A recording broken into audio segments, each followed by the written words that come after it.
धन्यवाद। सबसे पहले मैं ग्राम पंचायत मांडवी के उन तमाम ऊर्जावान कार्यकर्ताओं का धन्यवाद करूंगा जिनकी बदौलत मुझे ये अवसर मिला। मैं राजस्थान की सबसे बड़ी ग्राम पंचायत में पहुंचा। उन तमाम कार्यकर्ताओं का धन्यवाद करूंगा जिन्होंने मुझे सुझाव दिया कि विद्यालय के लिए आप बेहतरीन टीम सेट दो जिसमें हमारे आने वाली पीढ़ी बैठ सके। मैं धन्यवाद करूंगा उन तमाम साथियों का जिनका अप्रत्यक्ष और प्रत्यक्ष रूप से सहयोग रहा। आज इस उद्घाटन समारोह के अंदर उपस्थित मेरे साथी भाई राष्ट्रीय संयोजक विजय जी बरौर, सांसद प्रत्याशी प्रकाश जी, प्रदेश उपाध्यक्ष सुनील जी, आईटी सेल प्रभारी वेणीराम जी, जिला उपाध्यक्ष हाजिर खान वेब जी, बीसीसी प्रभारी कन्हैयालाल जी, ब्लॉक संयोजक रामलाल जी, ब्लॉक अध्यक्ष शंकर जी, एससी मोर्चा प्रभारी मोहन जी, स्थानीय ग्राम पंचायत के सरपंच साहब, गांव से पधारे हुए गड्ढा कमेटी, मेघ कोटवार, उन सब का तहे दिल से धन्यवाद करूंगा।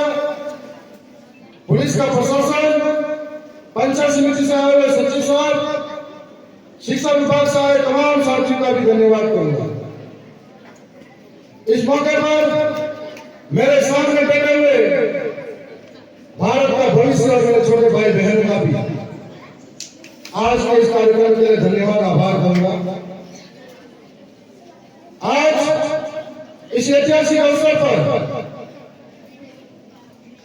मैं मेरे धर्म को जुझारू सभी साथियों को भी याद करूंगा कि जिनका सपना था कि पढ़ा लिखा नौजवान आगे जाएगा, हमारी पीड़ाओं को समझेगा। उन तमाम साथियों के साथ में जो 2 साल पूर्ण हुए विधायक बने, मैं विधानसभा के अंदर जब प्रचार के दौरान गांव गांव गली गली ढाणी में गया तो कई अवसर पर अधिकतर पढ़े लिखे सीसी लोग मुझे बताया करते थे कि हमारा सहयोग हमेशा रहेगा, लेकिन ये सूरत है तो बदलनी चाहिए। मैंने कहा हंगामा खड़ा करना मेरा मकसद नहीं, ये सूरत बदल के रहेंगे।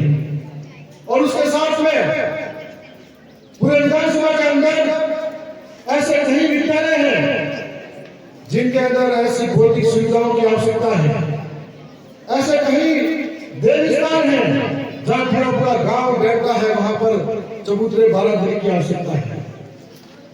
तो राजस्थान की सरकार के समक्ष गया और मैंने हमेशा हमारे विधानसभा क्षेत्र की तमाम मांगों को लेकर रखा, परंतु हो सकता है सरकारों को मंजूर नहीं हो कि दोनों ही राजनीतिक दलों को हरा कर आया है, तो मेरी विधानसभा की जनता के साथ में धोखा करने का काम किया और बजटों में कई बार भेदभावपूर्ण रवैया रहा। मैंने सोचा कि जिनकी उम्मीदें मेरे ऊपर है, मुझे कुछ तो कुछ बेहतर काम करना पड़ेगा।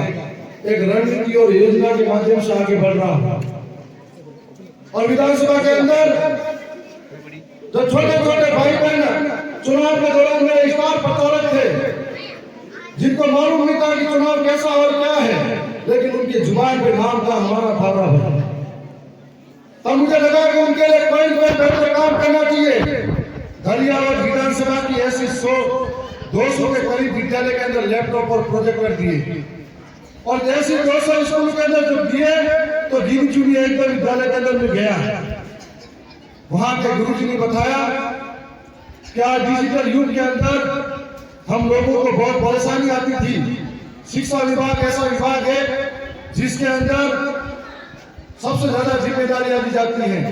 पेड़ लगाना हो तो शिक्षक को आगे करो, गणना करनी हो तो शिक्षक को आगे करो, SIR का काम करना तो शिक्षक को आगे करो, गांव के अंदर कोई सर्वे कराना हो तो शिक्षक को आगे करो। और इस ऑनलाइन जमाने के अंदर हमारी पीड़ा है कि हमारे स्कूल के अंदर शिक्षकों की भारी कमी है। ऐसे में मैंने लैपटॉप प्रोजेक्टर दिया तो उन्होंने बताया कि आपके लैपटॉप प्रोजेक्टर के माध्यम से हम लोग प्रिंटर ले आए और सारे ऑनलाइन काम 5 किलोमीटर दूर जाना पड़ता तो नहीं जाना पड़ेगा। साथ साथ में हमने तो बचपन देखा है, आप पैसे बड़े सारे बेटे होंगे, बचपन देखा है। हम पड़ोसी के घर में टीवी देखते थे, हमारे घर में नहीं होती है और आप भी कहीं के पास नहीं है।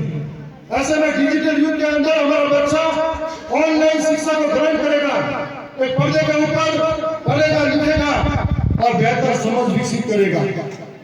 क्योंकि मेरी सोच थी, मैं गरीब परिवार से निकला हूँ, किसान का बेटा हूँ, लेकिन मेरा आने वाला छोटा भाई बहन उनका भविष्य बेहतर करूँ और उनके लिए प्राइवेट स्कूल से मुकाबला करना है तो उनकी तरह मुझे भी कुछ न कुछ बेहतर करना पड़ेगा और 200 स्कूलों के अंदर लगवाया।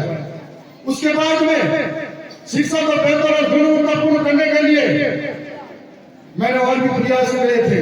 मैं जानता था जो समाज शिक्षित होगा वो समाज लड़ेगा, आगे बढ़ेगा। मैं ये भी जानता था कि इतिहास की किताबों में हाथी घोड़े तोप तलवारों से लड़ाइयां होती थी और वो जो जिसके पास ज्यादा हथियार होते वो जीतता था। लेकिन आज के समय में हाथी घोड़े तोप तलवारों से नहीं लड़ाई जीती जाएगी, आज के समय में कलम और कागज से लड़ाई जीती जाएगी। इसलिए कलम कागज से मेरे समाज और मेरे सभी लोगों को मजबूत करना चाहता हूँ और इस वजह से मैंने शिक्षा को बेहतर और पारदर्शी बनाने के लिए कई स्कूलों के अंदर सीसीटीवी कैमरे और एलईडी लगाई ताकि अनुशासन बना रहे, पारदर्शी शिक्षा मिल पाए। जब झालावाड़ के अंदर घटना घटी, जिसने खबर देखी उनका दिल दहला उठा था। हम सब जानते हैं कि हर एक माँ बाप ये सोचता है सुबह उठकर उसका बच्चा जब तैयार होकर विद्यालय के लिए निकलता है तो मन में और आंखों में एक ख्वाब होता है कि मेरा बच्चा कलेक्टर बनेगा, मेरा बच्चा इंजीनियर बनेगा, मेरा बच्चा डॉक्टर बनेगा, मेरा बच्चा कुछ बड़ा काम करेगा, वकील बनेगा या शिक्षक बनेगा। और जब भ्रष्ट शिक्षक के बलबू में दबकर जिंदगी शिक्षा लेने लग जाए तो उनके सपनों का कुचला जाता है। जब झालावाड़ का हादसा हुआ मन में एक पीड़ा आई, फिर सोचा मेरी विधानसभा के अंदर भी ऐसे कई भौतिक संसाधनों से जूझ रहे विद्यालय है, जर्जर हालत में है और कई शिक्षकों ने मुझे राय दी कि कुछ तो बेहतर करो, ये भविष्य है कल का, उनके लिए क्या बेहतर करो। उसके लिए मैंने प्रण लिया कि शिक्षा के क्षेत्र में सबसे ज्यादा बजट खर्च करूंगा और आज विधानसभा के अंदर 22 से ज्यादा विद्यालय के अंदर ऐसे भव्य टीम से निर्माण किया है जिसकी गुणवत्ता में भी कोई कमी नहीं आ रही थी। और इसके साथ साथ में हमने हमारे साथियों ने भी बताया था शिक्षा के साथ में स्वास्थ्य के लिए भी काम कीजिए। मैंने कई हॉस्पिटल के अंदर CPC 5 पार्ट मशीनें भी दी है जिससे हमारा इलाज आराम से हो सकता है, जांचों के लिए ज्यादा बार नहीं भागा दौड़ी कर सकते। ऐसे लगातार प्रयास चल रहे हैं और आज कई लोगों के आरोप लगते हैं कि ये जो विधायक है एक समाज की बात करते हैं। यहाँ पंडाल में बैठे हुए बच्चों का मुझे नहीं मालूम है कौन किस समाज से आता है, कौन किस जाति से आता है, कौन किस धर्म से आता है। मुझे ये मालूम है कि इंसानियत ही इनका धर्म है और इंसानियत इनकी जात है और इंसानियत के लिए काम करूंगा। इसलिए मैंने ये नहीं सोचा कि कौन किस समाज और जात से है। लोगों के कई आरोप आते हैं और मेरे नाम से लोगों ने भ्रम फैलाकर लोगों को गुमराह भी किया, परंतु हम लोग कहना चाहेंगे यदि 3 से जो निर्माण होगा उसके अंदर पढ़ने वाला बच्चा सभी समाज और सभी धर्मों का होगा। यदि सड़क बनाएंगे हमारे द्वारा तो सभी समाज और सभी धर्म के लोग चलेंगे। विद्यालय की शिक्षा के लिए काम करेंगे सभी समाज और सभी धर्म के लोग होंगे। यदि मैंने हॉस्पिटल के अंदर मशीनें दी है तो कोई ये देख के जांच नहीं होती है कि इस समाज का है, सभी समाज और सभी धर्म के लोग जांच कराएंगे।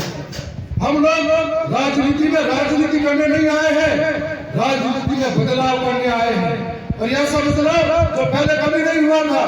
आजादी के 75 वर्ष बाद भी बेरोजगार ठगा ठगा महसूस करने लगा है। आज इस तरीके के किसान है जब लाइनों में पीड़ा चलते हैं तो कोई उनके संकट में आकर खड़ा नहीं रहता है। लेकिन इस बार हमने हमेशा प्रयास किया, बेरोजगार की बात हो, किसान की बात हो, नौजवान की बात हो, मजदूर की बात हो, राजस्थान की विधानसभा में आपके भाई को मौका मिला, आपके बेटे को मौका मिला। हमेशा विधानसभा में बेबाक अंदाज से सरकारों के सामने आपकी बात को लेके गया हूँ। आप सभी जानते होंगे कि मैंने न सिर्फ इनके ही विभाग के जितने भी कर्मचारी बैठे हुए हैं उनकी भी बात को राजस्थान की विधानसभा तक पहुंचाया है। आंगनवाड़ी के माँवाड़ी के अंदर खाना बनाने वाली माता बहने जिनके लिए 1600 रुपये पार नहीं पड़ता है, लोन मरज तेल लाए या घर चलाए, उनकी बात को विधानसभा में रखा था तो 10% पैसा बढ़ाया था।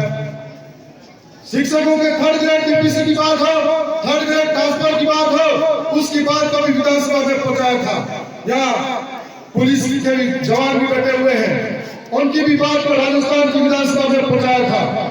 और कोशिश करूंगा कि कोई भी वंचित नहीं रहे, जिसका भी जो भी मन हो जब भी मेरे को बताएगा उसकी बात को आगे पहुंचाऊंगा। साथ साथ में यहाँ पर तमाम जो साथी आए हैं उनको भी बता देना चाहता हूँ, एक किसान परिवार से आता हूँ, गरीब घर से आता हूँ, मुझे चुनाव जिताने के लिए करोड़ों का खर्चा नहीं करना पड़ा था।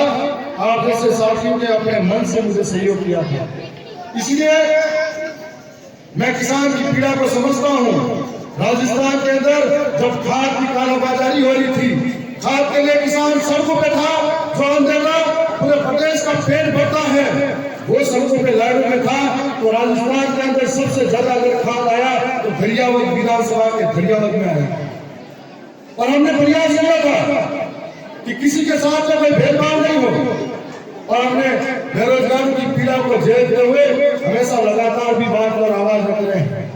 आप लोग निश्चित रहिए, हमारी छवि को धूमिल करने के लिए या हमारे लिए लोग भ्रम फैलाएंगे, झूठे जाल बुने जाएंगे, लोग अपनी अपनी बातों से बदनाम करने की कोशिश करेंगे, लेकिन उनके पास कोई सहारा नहीं है। मैं ये कहता हूँ कि अगर कोई सबसे बड़ा मंदिर है तो ये विद्यालय हमारा सबसे बड़ा मंदिर है, और सबसे बड़ा कोई धर्म है तो विद्यालय में पढ़ने वाले बच्चों को आगे बढ़ाने का सबसे बड़ा धर्म है। हम इस धर्म के लिए काम करेंगे, इस मंदिर की पूजा करेंगे और इस मंदिर के लिए काम करेंगे। साथ साथ में यह भी कहना चाहूंगा कि मानवीय के इस कार्यक्रम के लिए अभी मैंने सबसे पहले मालाएं पहनाई थी उन कार्यकर्ताओं को। मेरे लिए वो कार्यकर्ता बहुत महत्वपूर्ण है। कार्यकर्ताओं ने मेहनत की तो मैं चुनाव जीता, और वो जीता तो ये 3 से बढ़ा। साथ साथ में इस विद्यालय परिवार का जो स्टाफ है, मैं सबका नाम नहीं जानता लेकिन बहुत बेहतरीन है, हमेशा बेहतर प्रयास करता है। हम सब जानते हैं सबके मन में स्वार्थ होता है, हम सबके स्वार्थ होता है, लेकिन शिक्षक के भी स्वार्थ होता है। और शिक्षक का स्वार्थ क्या होता है? शिक्षक का एक ही स्वार्थ होता है कि मेरा पढ़ाया हुआ बच्चा बड़ा काम करे, समाज में बेहतर नाम कमाए, डॉक्टर बने, इंजीनियर बने, ये स्वार्थ उसका होता है। और इसके लिए मैं शिक्षकों को प्रणाम करता हूँ। और आज मैं तमाम शिक्षकों का भी धन्यवाद करूंगा। इसी विद्यालय में गुरुजी हीरालाल जी भी पढ़ाते हैं, मानाराम जी मेरे कॉलेज के मित्र रहे हैं, और भी साथी जिनका नाम नहीं जानता लेकिन हमेशा सकारात्मक दिशा लेने का काम करते हैं। आप ही के गांव से कई लोग नौकरी में निकले हैं, कई लोग बेहतर काम कर रहे हैं। मेरे अजीज मित्र भी हैं यहाँ के शंकर जी पटवारी, वो भी हमेशा मैंने देखा है कि जो नौजवान बेरोजगार है उसकी मदद करने के लिए सबसे आगे आते हैं, छोटी मोटी मदद होती है करते रहते हैं। इस विद्यालय के बच्चों में हुनर देखा है, हॉकी के खेल में ये स्टेट लेवल तक खेले हुए हैं, अन्य खेलों में भी ये बहुत आगे तक पहुंचे हैं। और इस विद्यालय के अंदर तमाम जो कल्चरल प्रोग्राम होते हैं उनमें भी अपना हुनर देखा है। मैं विद्यालय परिवार को बधाई देना चाहूंगा कि आने वाले समय में और भी बेहतर काम इस विद्यालय परिवार के लिए करूंगा।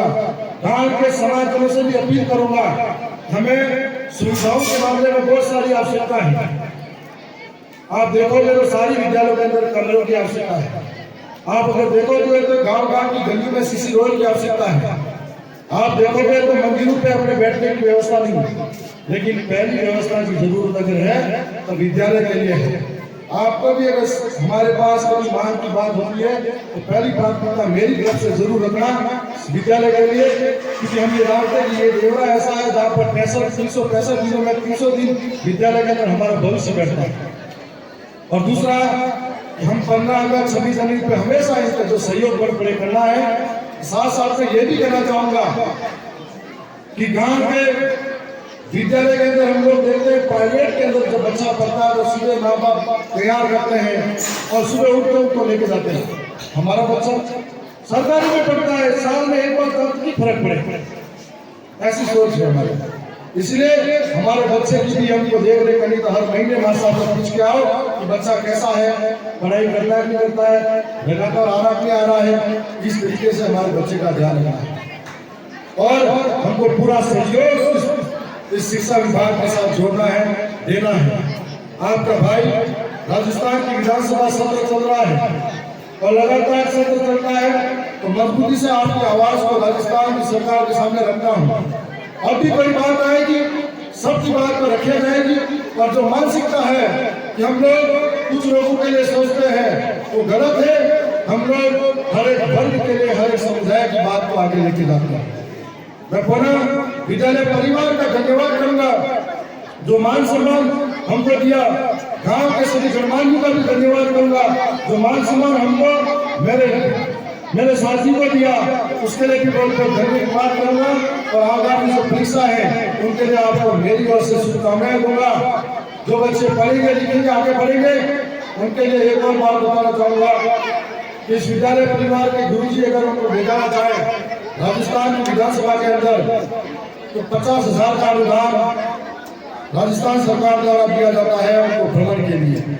वो हमारे माननीय विधानसभा अध्यक्ष की तरफ से है, तो कभी भी बच्चों का आप ले जा सकते हो भ्रमण के लिए। और जयपुर में आने के बाद में सहयोग की अपेक्षा होगी, हम पूरी तरह से करेंगे और इनको विधानसभा भी दिखाने के लिए हम तैयार हैं। आप सबको पुनः उज्जवल भविष्य की शुभकामनाएं। आगामी समय में जो भी मेरे द्वारा और भी सहयोग होगा पूरी तरीके से किया जाएगा। धन्यवाद। जय हिंद।